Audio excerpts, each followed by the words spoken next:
Assalamualaikum warahmatullahi wabarakatuh.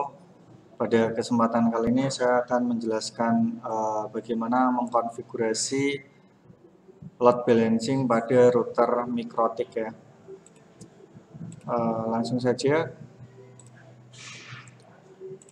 Di sini saya sudah menyediakan sebuah topologi simple. Ini di sini ada dua buah ISP sebelah kiri dan sebelah kanan. Sebelah kiri adalah ISP1, sedangkan sebelah kanan adalah ISP2. Nah, di sini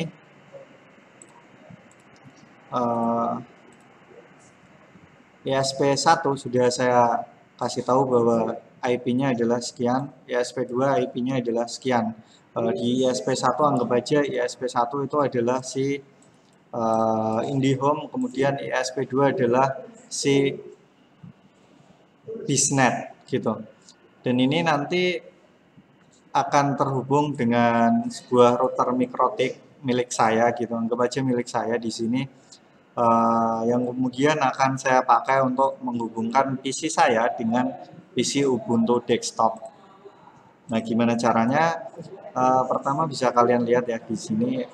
Saya akan mengkonfigurasi router mikrotik ini dengan menggunakan PC saya ini pakai Windows. Kemudian nanti saya pengen Ubuntu desktop ini bisa terhubung ke internet lewat router ini ya. Jadi selain PC saya juga bisa pakai Ubuntu desktop gitu. Oke, langsung saja. Saya butuh aplikasi bernama Winbox ya di sini. Nah, di sini Winbox ini biar kalian nanti yakin bahwa saya mengkonfigurasi router mikrotik tersebut, di sini saya konfigurasi CHR ya boardnya, karena ini yang saya pakai di GNS 3. Nah, di sini saya punya router identity untuk router tersebut. Yang bawah ini, untuk yang bawah ini RB1100 ini router yang saya pakai di jalur LAN saya. Jadi abaikan yang bawah ya. Kita konfigurasi yang ada di topologi ini aja gitu. Bayangin aja di kehidupan kalian sedang mengkonfigurasi router ini. Nah, di sini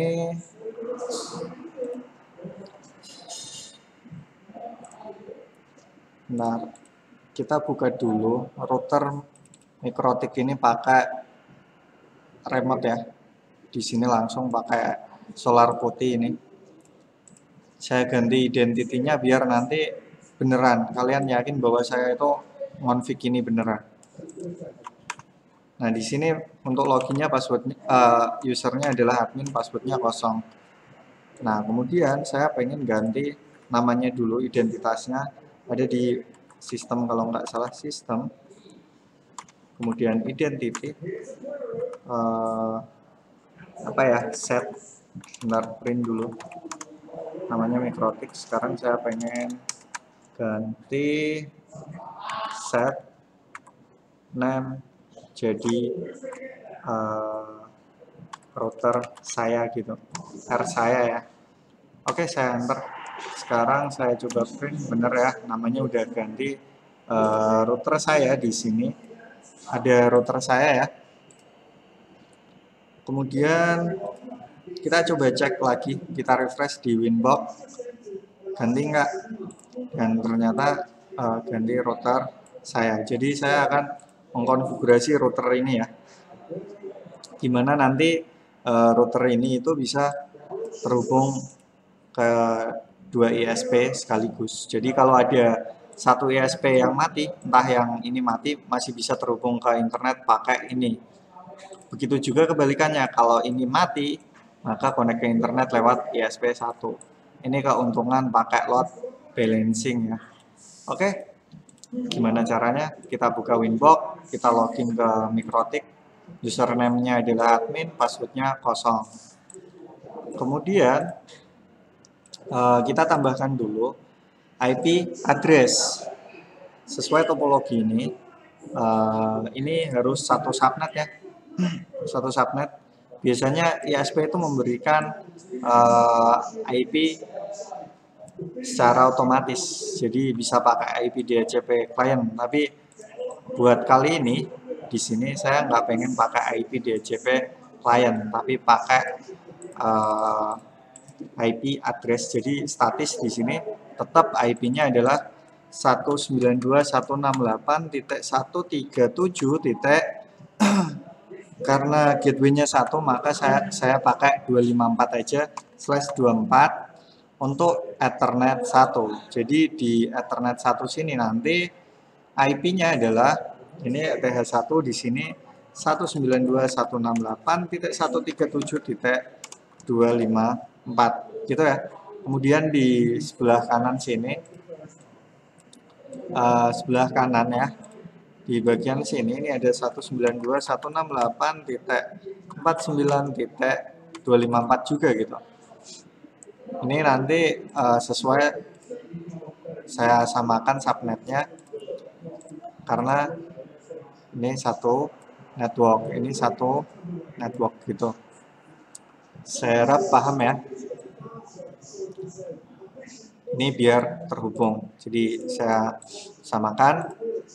Ini untuk Ethernet 1. Kemudian kita tambahkan lagi 192.168.49.254/24. Tapi ini ada di Ethernet 2. Oke, udah ya ini. Kemudian jangan lupa nanti di Ethernet 3 juga. Di bawah ini yang kita pakai buat connect ke jaringan LAN, ini di bawah yang warna biru ini adalah jaringan LAN ya, yang backgroundnya biru. Oke, kita tambahin ya. 192.168.10 misal. Karena 12 aja lah, karena kalian udah kelas 12 ya. .254/24 ini ada di Ethernet 3. Nah, sekarang yang jadi pertanyaan, gimana caranya kita itu meroutingkan ini ke internet. Kita coba cek dulu ping ke 888 no route to host. Jadi kita itu belum meroutingkan paket data ke internet gitu. Jadi gimana sih caranya kita itu meroutingkan paket data? Sebenarnya yang paling gampang bisa menggunakan routing statis, yaitu ada di menu IP, kemudian ada di submenu route. Nah, di sini tinggal kalian tambahin ada di route list, submenunya adalah route. Kalian tinggal klik add ini aja, gambar plus ini loh. Nanti isi tujuan, alamat networknya, kemudian gateway-nya. Nah, masalahnya di sini gateway-nya cuma bisa satu, nggak bisa lebih dari satu. Nah, sedangkan kita menggunakan 2 ISP. Gimana caranya 2 ISP itu? Jadi terpaksa kita harus menggunakan terminal. Ya, CLI. Kalau terminal berarti pakainya CLI. Kemudian di sini karena pakainya CLI, ya terpaksa kalian harus hafal. Cara menghafalnya adalah kalian bisa pakai tanda tanya kalau lupa. Jadi tanda tanya di keyboard nanti dijelasin menu ini buat apa, perintah ini buat apa. Tapi kalau misal kalian udah mulai hafal, kalian bisa pakai tab.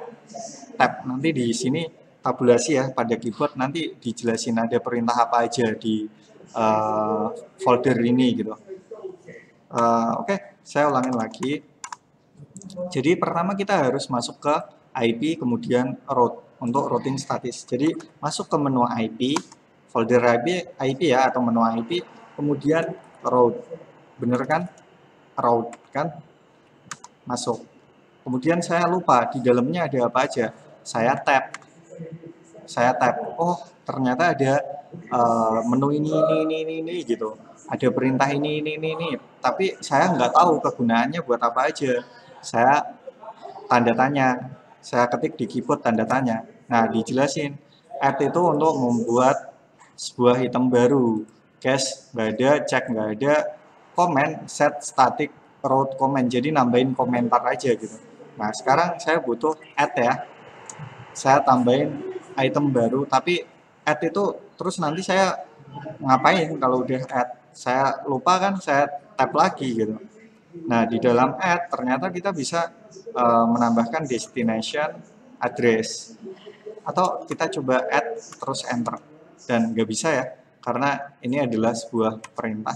Jadi add destination address ke 00/0 ini IP yang ada di internet. Kemudian saya lupa lagi, jadi saya tambahin gateway. Gateway-nya adalah ISP yang pertama tadi. Jadi ini nanti terhubung ke internet lewat ini, sini ya, gateway-nya ini, sini. Kemudian sama ini. Jadi lewat ini dan ini gitu. Lewat ini dan ini dan ini gateway-nya. Karena terhubung ke internetnya nanti lewat port itu ya.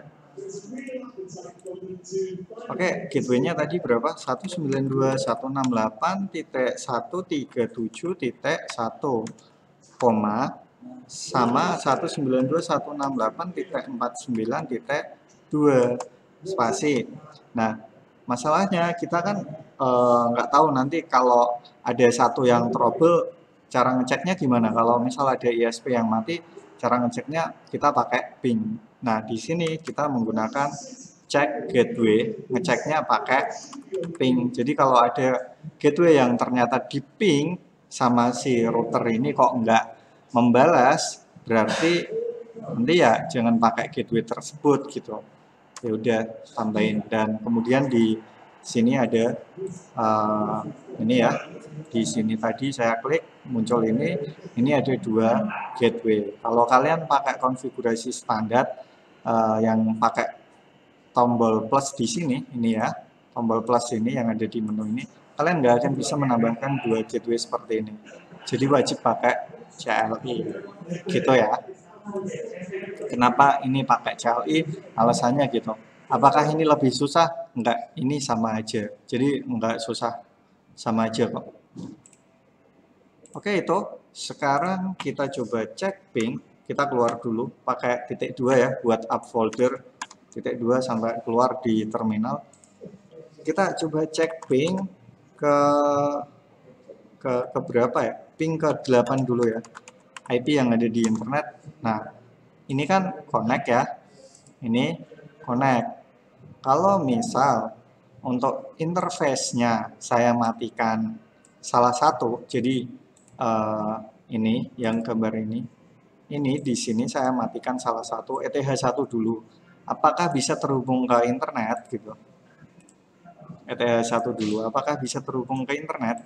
Jawabannya adalah karena kita terhubung ke internet lewat Ethernet 1 dan 2, maka ketika Ethernet 1 di disable, lihat ping dan masih jalan.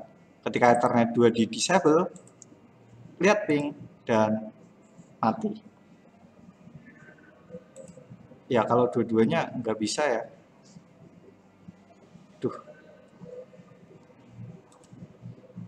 saya lupa kenapa di disable 2.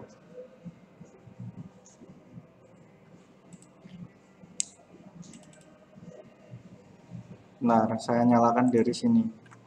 Udah terlanjur. Tadi IP ya, interface ya yang saya matikan. Interface untuk enable ya, enable Ether 1 nyalain sama Ether 2 terlanjur saya matikan sih. Jadi saya login lagi.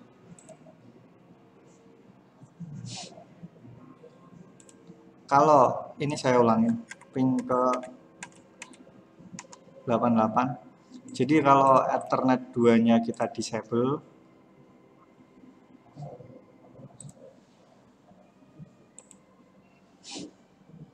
nah saya login pakai yang ini. Apakah masih bisa terhubung ke internet? Kita coba ping ke 88. dan masih bisa. Kalau Ether satunya dimatikan sedangkan Ether 2 nyala, bisa aja gitu. Tapi kalau dua-duanya dimatikan maka nggak bisa terhubung ke internet. Habis itu tinggal nambahin DNS, tinggal nambahin NAT gitu. Ini DNS-nya saya pakai ini. Terus ini DNS Google ya. Kalau di ping ke google.com pastinya udah bisa. Nah, bisa ya. Nanti habis ini tinggal nambahin apa ya? NAT, terus config yang lain sebagainya gitu. Tapi bikin load balancer cuman gitu aja gitu. Kalau kalian pakai mikrotik. Jadi kalau kalian pakai mikrotik, nambahin load balancer cuman satu perintah tadi aja. Yang jelas apa yang harus kalian pahami adalah kalian harus paham topologi dan kalian harus tahu gateway dari ISP. Tapi itu hanya sekedar basic aja ya. Sisanya biasanya nanti di apa di config, di custom banyak sih. Contohnya kalian bisa buka di punyanya Mikrotik di sini. Ini ada load balance menggunakan metode PCC ya. Ini kalau kalian cari ada kok lengkap di sini. Cuman tadi saya hanya mempraktekkan dari sini, nambahin IP, kemudian nambahin route selesai. Saya nggak nambahin ke NAT, jadi tambah paling DNS sih, nggak nambahin macem-macem. Udah itu aja. Jadi gimana kira-kira kalian paham atau enggak? Silahkan nanti ditanyakan kalau misal nggak paham. Kalau pengen materi lebih lanjut tentang ini silahkan ikutin video selanjutnya ya. Jadi sekian dulu, wassalamualaikum.